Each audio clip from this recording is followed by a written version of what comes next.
In the past, I have been skeptical about Xbox game showcases because they have mostly focused on third-party titles.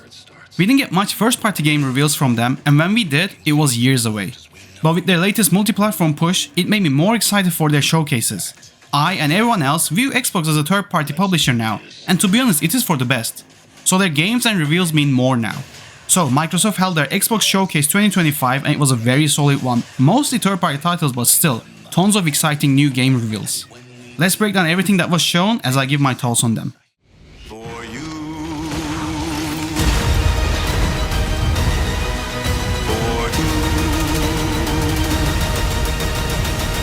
An adventure made for capitalism by capitalism. Xbox kicked off their showcase with a pretty good look at The Outer Worlds 2. Right off the bat, I noticed the graphics. They look superb. I played halfway through the first game and I enjoyed for what it was, but this looks to elevate everything. The action is better, the guns are wilder, and as always we will get wacky characters. After the showcase ended, we got a hefty look at the game at its dedicated direct stream. It looks super fun and I'll be there to play it when it releases on October 29th.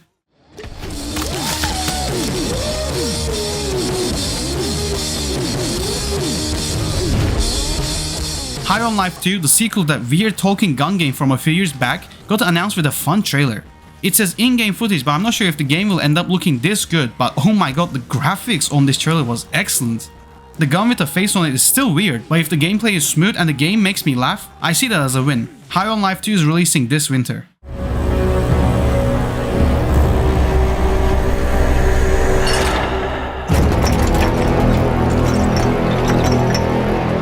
Sadly, Resonance, A Plague Tale Legacy got leaked a day before the showcase, so the surprise wasn't there, but still, it was great to see it officially revealed. I love the Plague Tale games. They aren't your AAA blockbuster games, but they don't need to be. They are smaller titles that bring a unique experience to players. This game is set before the first two games with a new character called Sophia. I wish we have gotten gameplay in this trailer, but I'm sure it will be as good or even better than the first two games, releasing next year. And then, BAM!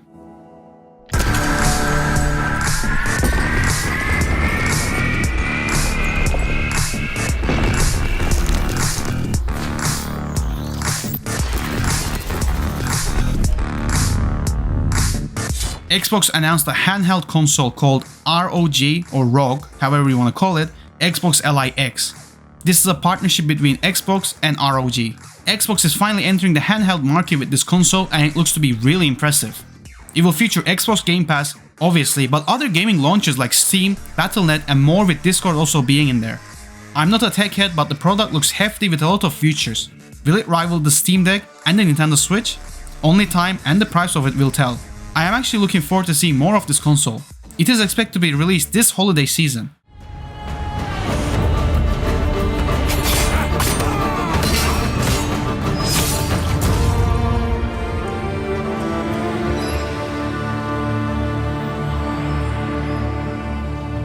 Here's a cool looking game. The Blood of Dawnwalker showed a gameplay trailer and it looks bloody, moody and dark. After watching the vampire film Sinners, I'm into more vampire action and this might satisfy my needs. Hopefully they deliver a badass game, releasing next year. Do you remember Super Meat Boy? Yeah, he is coming back with Super Meat Boy 3D. Seeing this classic indie game series go 3D with amazing looking graphics and animations? Wow, I was sold. Still looks to be frustrating as hell, but I'm willing to try it. Comes out early 2026. The Dark Dragon is mine.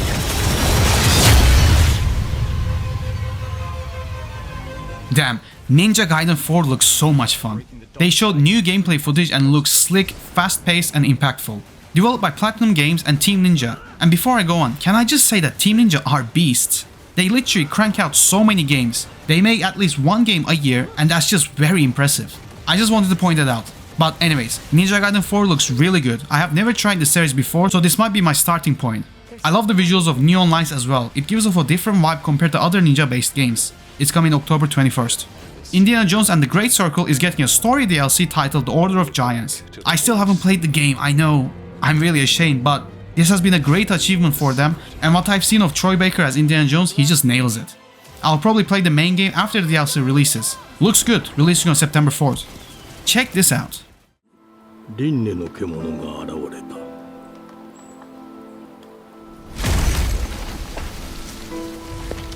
Beast of Reincarnation from Game Freak has been revealed.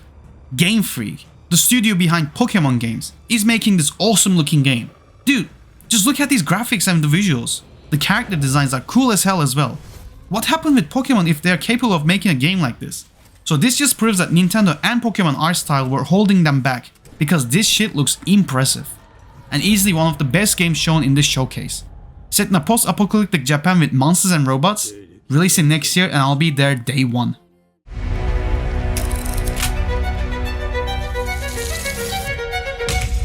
Now let me alone and piss off! A game called Clockwork Revolution has released gameplay with a trailer, and god, it looks amazing. At this point the showcase was really ramping up to be a great one. And this is one of the games that's part of it. A first-person steampunk action-adventure RPG in the style of Bethesda games, but with a lot of inspirations from other games. I could see Bioshock, Lies of P, The Order 1886 and Outer Worlds from the trailer, and they all work so well together. This was the trailer to put this game on everyone's radar. The characters look to be funny and witty, the story is interesting, and most importantly, the time gameplay mechanic blew me away. I'm a sucker for time-based gameplays, and this is literally the game for me. I really cannot wait for this game, but sadly there's no release date yet. Grounded 2 got announced and it looks same as the first, but better? If you're someone who liked the first game, you should be happy, coming July 29th. The Elder Scrolls Online Seasons of the Worm Cult expansion is coming June 18.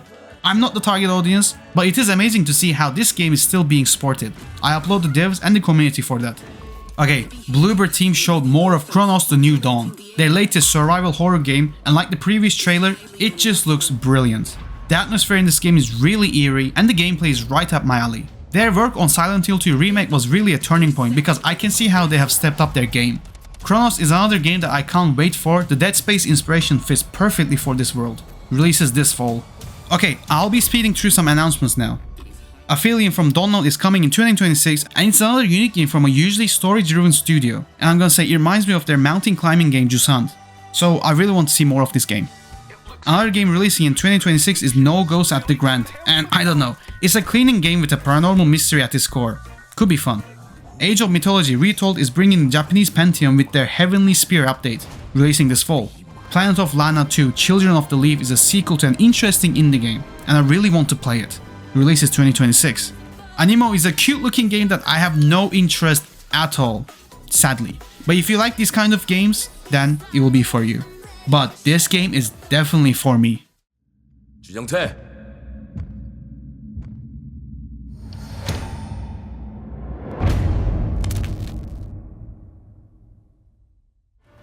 Mudang or Mudang, Two Hearts is a military stealth action game set in Korea. The tone and the gameplay really stood out to me, as it reminded me of Splinter Cell and Metal Gear Solid. And it was one of the best games shown during this showcase. Lately, South Korea has been on fire making impressive games, and this is no exception. This one too releases next year. Tony Hawk Pro Skater 3 and 4 showed a new trailer. I am definitely not the target audience, but I know how much people are looking forward to it. Releasing July 11th.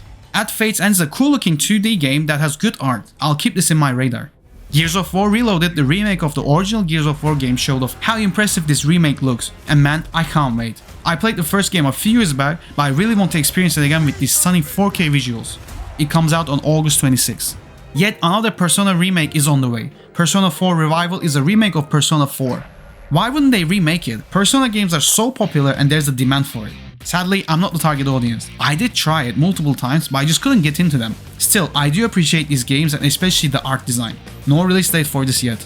Sea of Thieves is getting another update, Smuggler's Tide, releasing this August. And I feel like now is the best time to be a fighting game fan because of how many there has been announced lately. Invincible Versus is a fighting game that is set in the Invincible universe. I love these characters and the show, so I might check it out. Possibly depends on reviews. Comes out next year. Final Fantasy VII Remake Integrate and Final Fantasy XVI is coming to Xbox. Xbox fans, rejoice! Because you can finally play these amazing games on your console. Wow, finally they have announced it, and I couldn't be happier. This news is really huge because modern Xbox consoles and PC seem to be the only place to feature all mainline Final Fantasy games. Anyway, more people playing and experiencing them makes me so happy. Final Fantasy VII Remake Integrate releases this winter, but Final Fantasy XVI has shadow dropped and it is out now. Double Fine is back with another creepy and wacky game, Keeper. In this game you control a walking lighthouse as you go through these interesting looking environments. Yeah, this one was a standout too. Double Fine's work with Psychonauts series is great and this one looks to be a fun time too. It comes out October 17th. Phil Spencer came out to announce Fable, Forza and the new Gears of War game are releasing next year, and he possibly teased the Halo game too. As we think about bringing a new generation of players to these iconic franchises, I'm excited to share that players will get to celebrate 25 years of Xbox with a new Fable, the next Forza, Gears of War E-Day, and the return of a classic that's been with us since the beginning. They closed the showcase with this. Of service have shown you the importance of our work. Here, you'll witness the global scope of that mission in action. Let me introduce you to our esteemed visionary. Call of Duty Black Ops 7. The new entry in the Black Ops series looks to feature psychological elements based on this trailer. I didn't even guess it was COD up until the end. I was kinda hoping it would be Titanfall 3, but no, it was another COD game. Plus, I was expecting Modern Warfare to be the next mainline game, but seems like after the success of Black Ops 6, they opted for a sequel. I always get a kick out of these games and I was happy with the announcement, but saying that, it could have been another first party title like a Perfect Dark or a new game. No release date as of yet. So, overall, this year's Xbox Game Show was filled with impressive games, most of which I would like to play, but I wouldn't say I'm desperate to play apart from a couple of games. This is my opinion, but it was missing that must-buy game. But nonetheless, nearly all games look so good and they really showed how good graphics can be these days. I wish we have gotten more Xbox first-party titles like a new look at Perfect Dark, Fable or even State of Decay 3. This was a solid show from Xbox and I will give it an 8 out of 10. This year's summer game shows really came with big hype games and I'm so happy they did. Even if SGF was a disappointing show, it still revealed some games that made me jump out of my seat. State of Play and Xbox both delivered. Overall, I think State of Play was my favorite, but hey, this is a great time to be a gamer. What did you think of this year's Xbox showcase? Which game reveal made you the most excited? Let me know down below, and as always, I'll see everyone on the next video.